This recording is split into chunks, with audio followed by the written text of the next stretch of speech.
Question to you is, I don't understand why you are slurping. Slurping allows you to get a full experience on your tongue, the back of your tongue, that tastes the bitterness, the front, taste the sweetness, the sides. So if you just swallow without like really drawing in that coffee, you could miss out on some of the attributes in there, because slurping also allows you to detect, is this bitterness usual or unusual? Is there a defect of any sort? Whereas just merely swallowing, you could miss something. Okay. So engaging all the parts of your tongue to be fully active in doing the assessment.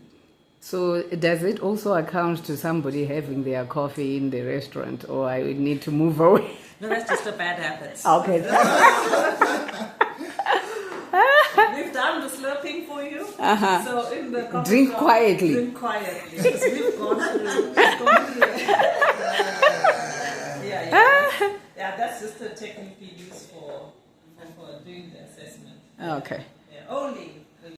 Coffee, anyone? Meet Gail Mawoche, One Tribe cafe owner, who is also an expert cupper. She's going to teach us about coffee, our very own coffee, grown here in Uganda and in many other African countries. She's teaching us to embrace, to know more about coffee. So, pack your ears up, sit in a comfortable chair, and relax. Time to learn. Welcome to our lab, One Tribe Coffee Lab in Kampala.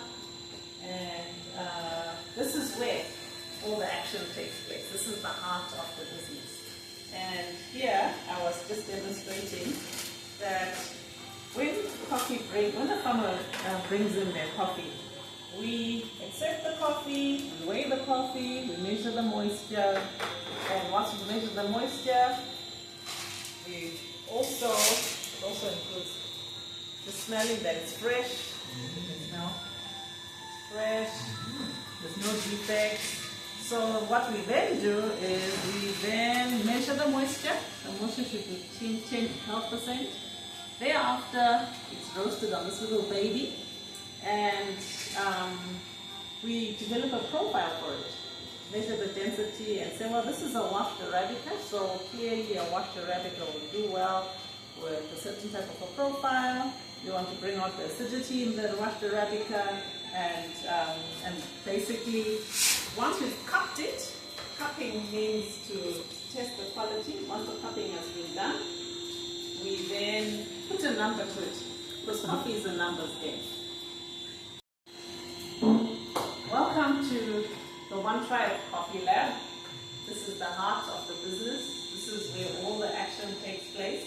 And what happens is the farmer brings in their coffee, and we then proceed to do an assessment of the coffee. We will look at the coffee, start analyzing it. We measure the moisture. This is a moisture meter. So the coffee is put in there. It's measured to make sure that it's 10 to 12% moisture. Once that passes the test, we will then weigh it, measure the density, and then we develop a roast profile for this. As you can see, this is a beautiful washed Arabica.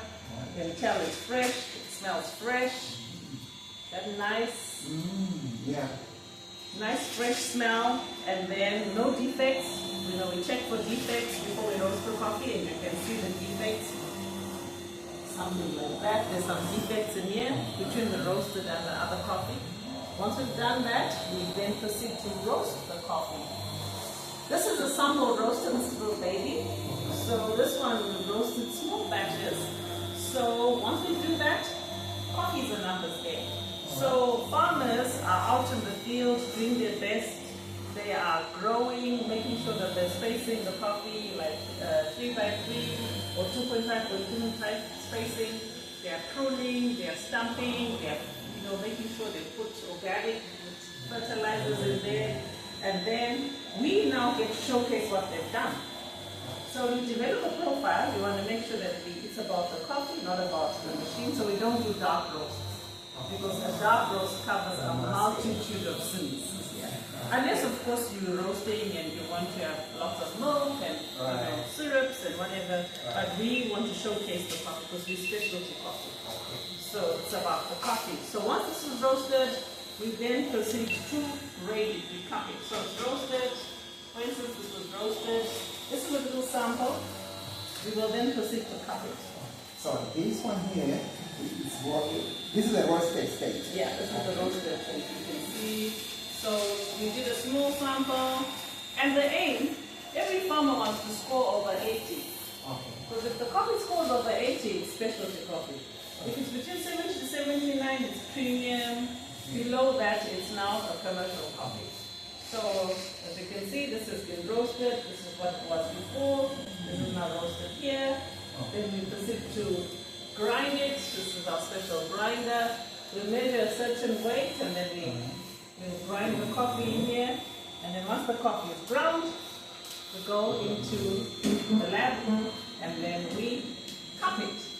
Cupping means you are doing an assessment, you slurp the coffee, and then you write notes about what the cupping score is. Each coffee has its own flavor notes, the flavor profile, and our job is to describe it, to assess it, to be true to the coffee, to put the notes there to say, oh, this coffee has got this brightness, it's got these caramel flavor notes, it was tropical fruit, Kenyan coffees that were beautiful malic acid. You say, oh, this is great acidity. This is, and Ugandans have very nice citrus acidity. So you write all those notes, and those notes, that's money for the farmer. So when you measure, you say the flavor, this coffee, then we talk about terroir. That's the taste of the land. Like what terroir we're getting from this coffee. What is the taste of the land of an East African coffee versus coffee from Zimbabwe, from Malawi, from Zambia, from Colombia, from anywhere else, other countries. So that's important. So when buyers are buying coffee, they'll look at the flavor notes and like, okay, I think this coffee will work well for my Japanese customers who like washed coffees. So that's a lighter bodied coffee. So this works well for us. Or my Italian customers like Robusta. So they're crema and they're bolder coffee with a thicker body. So those notes are so important. And our job is to be true to what the farmers are doing, the hard work that they put in. We make sure that we're telling their story, we roast with integrity, we grade with integrity, because we know what goes on in the field. It is hard work. And so when we profile the coffees correctly without bias, then we know that, we integral part of the coffee value chain. So once we finish with that and we're happy, then we move on to that roasting machine. This is where we now, when we know we're confident, we're happy with what we're getting, we have bulk orders, put in there, and then the coffee's roasted, and then all these color codes mean something, washed Arabicas, sun-dried, Robustas, so all of these drums mean something, and then package them according to the orders. So we roast in small batches because we want our coffee to remain as fresh as possible. Right.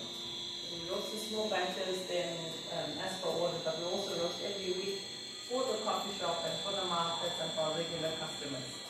So how much does this give you? When you roast really, how many kilograms can you get out of the cost? 6 kgs. 6 kgs. Yeah, this is a small one. Oh. It's also a baby one. This is considered a baby machine compared to the capacity, and we can get them as big as we like smaller batches because if there's any problems, you're not wasting a whole bunch of coffee. Right. So some machines will do 10, 30, even someone sent me 75. So we roast that Kenya. So we do small batches. Each time we roast a batch, we then assess it for the quality, which is what they call cupping. So let's go and cup. All right. Yeah. Great. class is dismissed. Join us again as we continue learning about coffee from our expert, Gail Mawocha. Stay tuned. Don't forget to like, share, comment, and please subscribe. We'll see you soon. Bye.